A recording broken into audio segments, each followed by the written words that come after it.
તો એ જ કે કમલેશભાઈ નો વિશ્વાસ રાખજો ને કોઈ જાતનું ફ્રોડ નથી. અત્યારે હું ડ્યુટીમાંથી જ આવું છું. તો તમને જોબ મળી ગઈ કે ના મળી ગઈ? હા, 29 તારીખે અમારું જોઈનિંગ છે. આવ્યા છે લોકો નોકરી મળે છે ખરા લોકોને? યસ. ક્યાં મળી જોબ? મને Adani VIP launch Ahmedabad airport QSR માં. જામનગર થી છો ને? હા, તમારો વિડીયો જોયો અને પછી બધા સ્ટુડન્ટ સાથે મળીને વાત કરી તો હા, તે બધાને પ્લેસમેન્ટ મળી ગઈ છે એટલે મેં પણ એડમિશન લઈ લીધું. સ્પેશિયલ નાઇટ ડ્યુટી માંથી ડાયરેક્ટ આવ્યા? હા, અહીંયા 0 થી હીરો બનવાની તાકાત અહીંયા છે. હા હા હા. મારી જોબ બી લાગી ગઈ છે. મને 6 મંથ થઈ ગયા છે અદાની CSC પ્રોફાઇલમાં કાર્ગો ઓફિસરમાં લાગી છે ઇન્ટરનેશનલ એરપોર્ટ. ઘણા બધા લોકોની જોબ મળી ગઈ છે. તમે પણ જોબ કરવા માંગતા હોય ને એમાં એરપોર્ટ ની અંદર 3 વખત આ વિડીયો બનાવ્યો છે સર.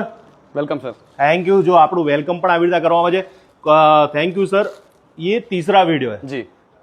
કેટલા લોકોને નોકરી મળી અને કેટલા રૂપિયા ફી લેવાના છે પહેલા એ કહી દો મને. सर अभी अप्रॉक्स हम लोग ड्रीम सोल्यूशन एकेडमी ने लगभग 6000 प्लस कैंडिडेट को जॉब दे दिया है. 6000 લોકોને નોકરી આપી सर पूरे गुजरात में 6000 से એવી ज्यादा ખોટી વાતો ના सर ये अभी लेटेस्ट का मैं आपको लिस्ट दिखाऊं, ये 120 बच्चों का लिस्ट है जो जॉब प्लेसमेंट हो गया है नौकरी पे हैं सर. જો અહીંયાથી જ यहीं से ये अभी लास्ट 4-5 महीने का मैं आपको दिखा रहा हूँ. પછી आमा 10 फेल હોય કે 9 फेल હોય કે કયા લોકો તમારે ત્યાં જોડાઈ શકે? सर 10वीं पास बच्चा है तो ट्रेनिंग स्टार्ट कर सकता है. 10મી પાસ જોઈએ. हाँ, और फीस हमारी जो है वो 1,40,000 है.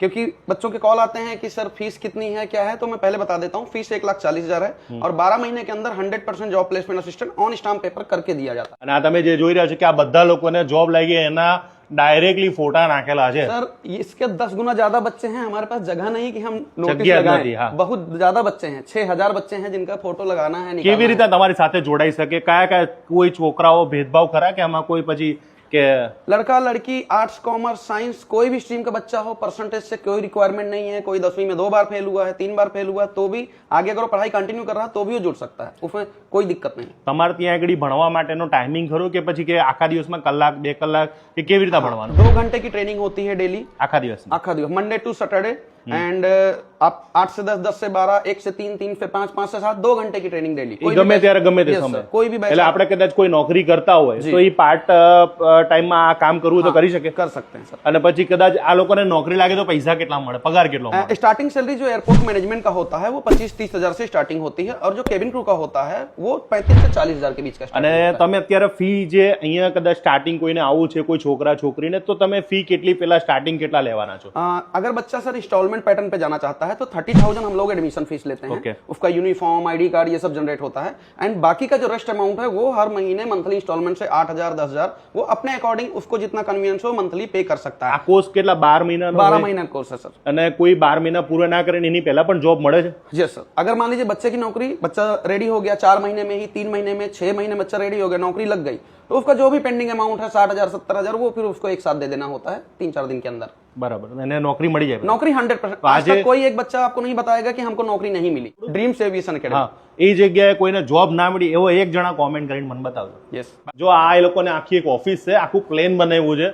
આ લોકોની એ ઓફિસ, આ પ્લેન બનાવ્યું છે. પ્લેનની અંદર જો જેવી રીતના સીટિંગ ને બધું વ્યવસ્થા હોય તો સર અહીંયા તમે શું શીખડાવો છો શું લોકોને પહેલા?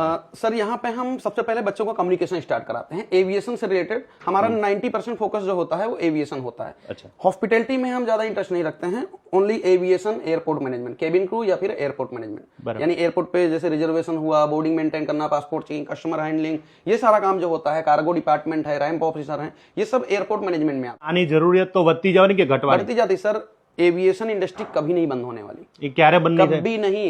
इंडिया कितना भी सुपर पावर बन जाएगा, अमेरिका हम ट्रेन से या बाई रोड नहीं जा सकते कभी भी. एविएशन कभी नहीं बंद होगा. પ્લેનમાં જ જવું પડે? प्लेन में ही जाना पड़ेगा. ઉડીને તો ડાયરેક્ટ જઈ નહીં શકો? एविएशन इतना ग्रो कर रहा है सर. आज की डेट में गुजरात में लगभग 10 से 12 नए एयरपोर्ट बना दिए गए हैं. बड़ोड़ा, सूरत, राजकोट, એટલે એ બધામાં તો આ બધા લોકોની જરૂર પડવાની જ છે. 100% जरूरत. वहां पे मैन पावर तो चाहिए ही चाहिए होगा. અત્યારે તો ગામડે ગામડે પણ એરપોર્ટ બની જાય. મને તો નવાઈ નહીં કે તમારા દરેક ગામડાઓમાં એક એરપોર્ટ નાનું હશે, કારણ કે હવે આના ડિમાન્ડ વધતી જ જાય છે. Yes sir. કારણ કે પહેલા તો લોકોનું એક ડ્રીમ હતું કે પ્લેનમાં બેસવું. હવે તો મને નથી લાગતું કે બહુ ઓછા લોકો છે કે જે પ્લેનમાં નહીં બેઠા હોય, કારણ કે ડોમેસ્ટિક હોય કે ઇન્ટરનેશનલ હોય. મારો તો આખો પાસપોર્ટ ભરવાની તૈયારી છે સર. એકવાર ડેમો કરવા માટે તમારા છોકરાને લઈને આવો અને રિયલમાં કહું છું નોકરી લાગે છે લાગે છે લાગે જ છે. बट 90% ट्राई कीजिए कि आप डायरेक्ट सेंटर पे विजिट कीजिए. ज्यादातर बच्चों की कॉल फोन मत करो, डायरेक्ट आओ. इतना करते हैं, रात में 2 बजे तक कॉल करते हैं तो वो सर कॉल कितना आता है? बहुत कॉल आती है भाई. मैं एक दिन में 250 कॉल तो मैं मिस कर देता हूँ. कितना उठाता हूँ वो आप सोच ही नहीं सकते. तो आप डायरेक्ट बच्चे को लेकर के सेंटर पे विजिट कर लो. यहाँ पे पूरा अच्छे से समझ लो, सीख लो. आप पेरेंट्स भी साथ में आ सकते हैं और अपने बच्चे को 1-2 दिन क्लास दिला दो, फिर आपको ठीक लगे तब आप अपना कंटिन्यू कर सकते हो। Done sir, thank you so much sir. Thank you.